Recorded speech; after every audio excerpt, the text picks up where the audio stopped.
Are we live? Are we live? Are we live? Are we live? The Devils lose again. Or sorry, they won their previous two games, but they lose again to the Carolina Hurricanes.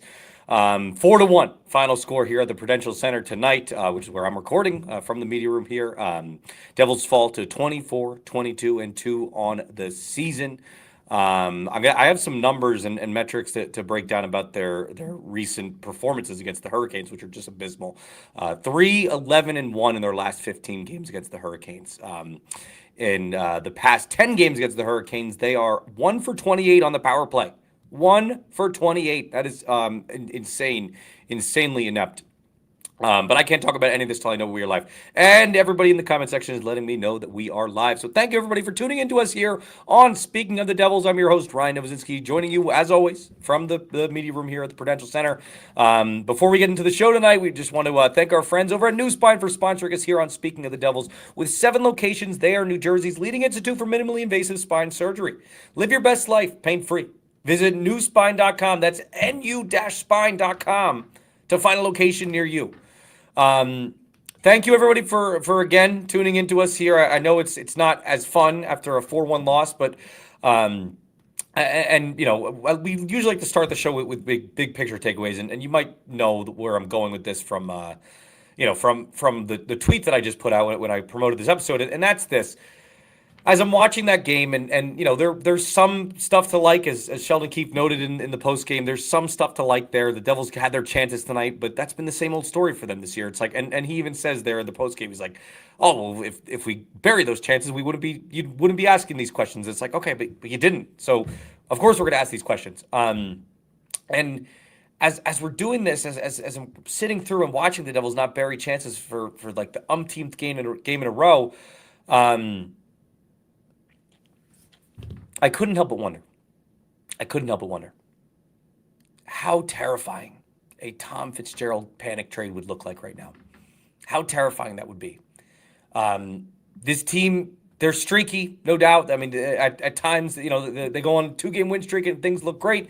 They beat the Minnesota Wild. Things are peachy keen, right? People are looking at Tom Fitzgerald and they're like, maybe he's right. Maybe you know, this will spark around that 5-1 win at Minnesota. But then it doesn't happen.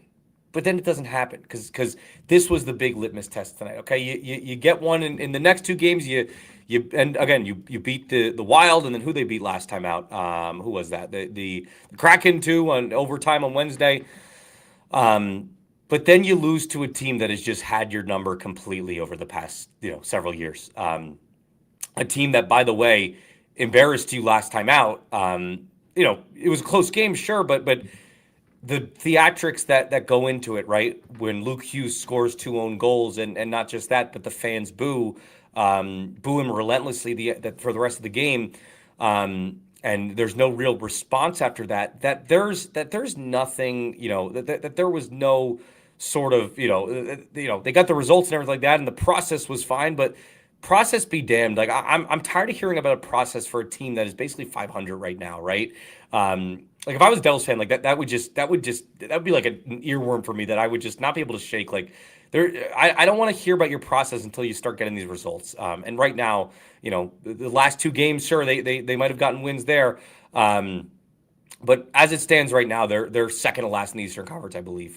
Maybe there's a couple more results that need to shake out tonight, but I believe that's where they are at right now, and that's just pathetic. But we move on. I mean, if we want to go goal by goal, we can. Svechnikov had 2, brutal. I mean, I'll just highlight the big kind of clunkers from tonight. I don't necessarily have to go goal by goal because you guys just watched this stinker play out. Neutral zone turnover by who else but Luke Hughes. Yikes. Gave it right to Sebastian Aho. Markstrom was beat badly on that too.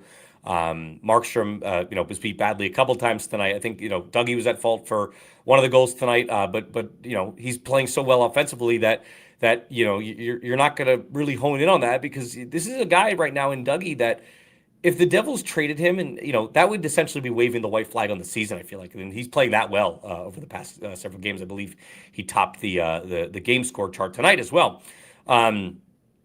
Well, I'd say big picture takeaways were our power play struggled again, right? You get the goal from Timo, fine, But this is now a unit that's 1 for 28 against Carolina in their past 10 games. That's unacceptable. Jacob Markstrom struggled again, and we'll get to his snippiness after the game too. I think I saw somebody ask that in the comments, but we will get to that for sure. But it was not warranted. He stopped negative 1.06 above expected tonight. Another Markstrom masterclass in the opposite direction, obviously. The fourth line, terrible. Luke Glendening is unplayable at this point. I don't know how they keep playing him. But I honestly think 11-7 is just a way better methodology. Put Nemitz back in. I mean, Nemitz can't be happy right now. Put Nemitz back in because that's way better than trotting out Luke Glendening, who's just been unplayable at times this year. So yeah, I would say, between that and the Luke Hughes stuff, which is just inexcusable too. That's kind of the big stuff that you have to take away from. Other than the fact that if you want to go really big picture, if this team even does make the playoffs, at some point you have to think they're going to have to face Carolina, right? Carolina is just seems like they're in a different league than this Devils team, right? They've had their tough battles against them this year, that's for sure. But the results speak for themselves. 3-11-1 in their last 15 games against Carolina. It would take a miracle of all miracles in order for the tide to shift come playoff time. But yeah, I'll wrap up my notes pretty quick tonight. I mean, we're not going to go insanely long just because the Devils are such a mess. But we already start with some super chats. And thank you, everybody, for supporting the channel on this level. I very, very much appreciate that. We start here with Ghost Dog 2252, who says, at the Fitz trade deadline presser, can you please ask him about Rogalski and if a coaching change has ever been considered, especially in light of the New York Islanders / Sorokin? So for those of you who don't know, the Islanders fired their goalie coach earlier this year, and Sorokin's stats before and after are just night and day. So yes, certainly we'll ask that at the presser. We meant to ask at this presser, but there was just so much ground to cover in this one. I think that will be one of my first questions at the next one, because this is starting to get ridiculous, right? Let's face it. The obvious reason is that a quick Google search will net you the results you want to discover. That Dave Rogalski is I believe a Marty guy. He's got connections to Jake Allen as well, who's another Marty guy, going back to the St. Louis days. Look, the fact of the matter is the results have not been there. Every goalie seemingly leaves this place and gets better, and when they're here, they're a complete pumpkin. So look, I think that's a very valid question. And thank you, Ghost Dog, for supporting the channel at that level. But yeah, we'll be sure to ask that. Alexander Johns. I know Fitz said he doesn't look at the standings, but perhaps he should start. We're second to last in the East and 25th in the league. Also, Markey is finished. I mean, it's just so jarring to see those numbers, right? Like put in front of you about where the team sits in the overall standings. Again, like you said, second to last in the East. I believe the Rangers are the only team that's worse than them right now. I know everything's tight. I know this conference especially is incredibly tight. Things get a little murkier when you go out west. But it's just inexcusable for this team to be sitting here with 50 points at this point when Carolina has 64. And for so long this year, you were neck and neck with them. I mean, let's see, where are they at? In terms of, I mean, in third place in the Metro, they're only 5 points behind, but I mean, come on, I understand this is not a year where you can look at like the American Thanksgiving rule where it's like, oh, the teams that are in the playoff position by American Thanksgiving, they're usually the ones that make it. Right now, that's certainly not the case, and nothing, like, I know the standings are tight, but nothing should give you confidence in this Devils team because they haven't been. I mean, 8-game win streak withstanding, and that seems like so, like eons ago. This team has been just an embarrassing outfit this year, and nothing gives you confidence that they'll be able to make it. Steve KS, Devils are next to last in the Eastern Conference. Status quo against the Canes. Yeah, I know it's been pointed out a ton tonight, and thank you, Steve, for supporting the channel. $10. Thank you for the $10 super chat. Yeah, it's jarring when you see the second to last in the standings. If I told you earlier this year that the Devils would be second to last in the East at January 17th, I mean, you would have said I was crazy. I would have said you were crazy. I just would have said I was crazy. And you would have said, okay, like Fitzgerald must have been fired months ago, right? If things got spiraled that bad. Excuse me. Had to quench my thirst with this San Pellegrino. Not a sponsor, but they should be. Um, let's see. Endless Abe, why was Markstrom even in net again? Hashtag free Nico Dawes. I don't know why he was in net again. I wouldn't be trusting Markstrom. I guess the obvious reason is that, they just, the past couple of games have been fine, I guess, for him. Although I think there was still some shakiness to be had there, and the sample size was pretty short, pretty small. I'll use this as a little segue to talk about Markstrom's post-game comments. It was MSG Network's Anthony Fuchs. We'll call him Fuchs, okay? That's what we call him. He asked Markstrom a question, just basically how frustrating is it that the results have pretty much been the same against Carolina over the past X amount of games. And Markstrom is just playing the semantics game. He's talking about he's like, oh well, no, not the same. So what was this? He said, what is this? 4-0. Tonight was 4-0, and he forgot they scored a goal, so it was 4-1. So he got the number wrong. And then he talked about last game, the 3-1 loss that they had to Carolina. So he's like, parsing through the semantics. He wears his Markstrom's a guy that kind of wears his pride in his sleeve a little bit. He shows his emotion a little bit. But I just look. You can only give sassy post game rants like that whenever you're good, and to me, Markstrom it hasn't been earned this year. Like Jack Hughes when he does has his little sometimes sometimes the sassy post game moments, as we all know what happens. I think that he's earned it. Jacob Markstrom certainly has not.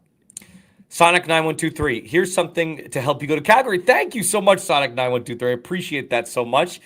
Seriously, though, Markstrom was really unhappy, and Lenny is going on the road trip. What do you do with him? I'll tell you what you do with him, and we just talked about the Markstrom thing. First of all, Sonic, thank you so much for the support. But though I do not think I will be going to Calgary, unfortunately. The Lenny stuff. You called him up, and I guess why you don't want to play him immediately, but also I don't know if that's necessarily and you're a hockey player. You've been through enough practices and stints in Utica that you should come up and be a spark plug for this team, right? And I think the team needed that a little bit tonight.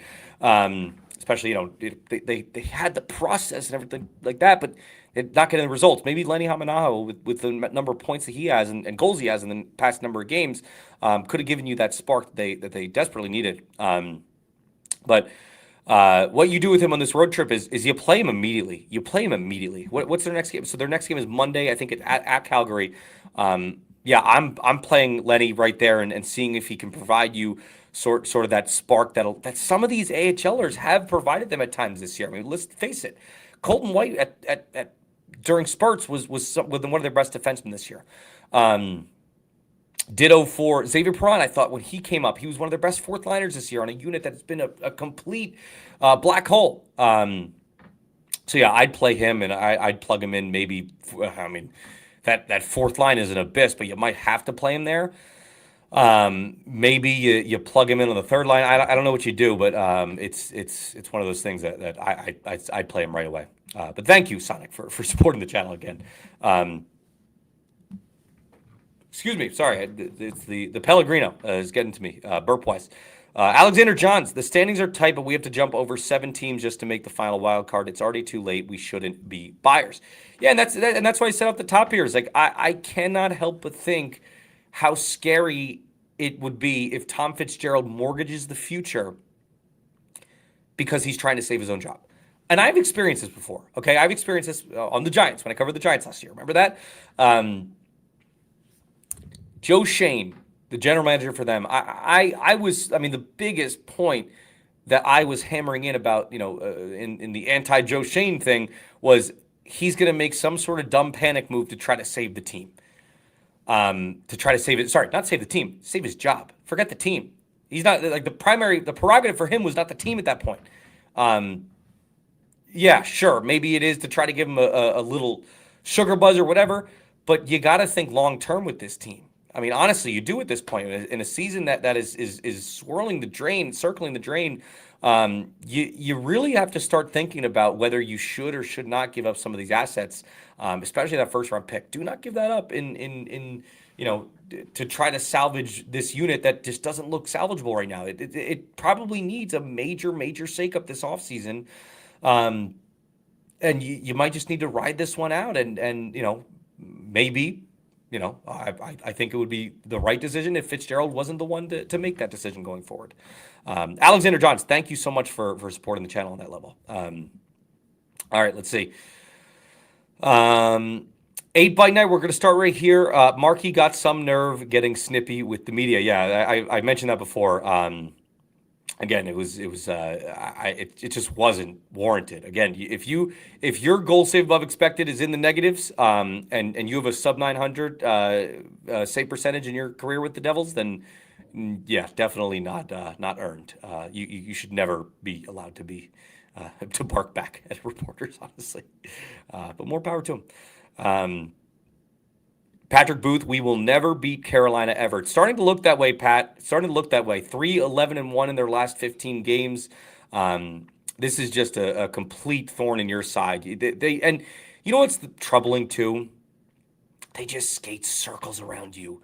I mean, you guys saw some of those zone entries or lack thereof. I mean, flubbed zone entry opportunities tonight. The Devils just looked lost out there, right? And to the point where, like, we're sitting there in the press box and on the power play, we're just sitting there like, dump and chase. And they finally did it like once, and it worked. But every single other time, they're trying to do the same method of entering the zone, and it's just not working because that Carolina team is just they're a torturous mess to play against. They're so tenacious, and they just you can't find any open space against them because they're just that relentless, in every aspect of defense, that neutral zone and in that defensive zone. It's pretty ridiculous. Let's see. Patrick Booth again. A girl named Caroline broke my heart years ago. Carolina has broken my heart repeatedly since then. Carolina breaking my heart is undoubtedly worse.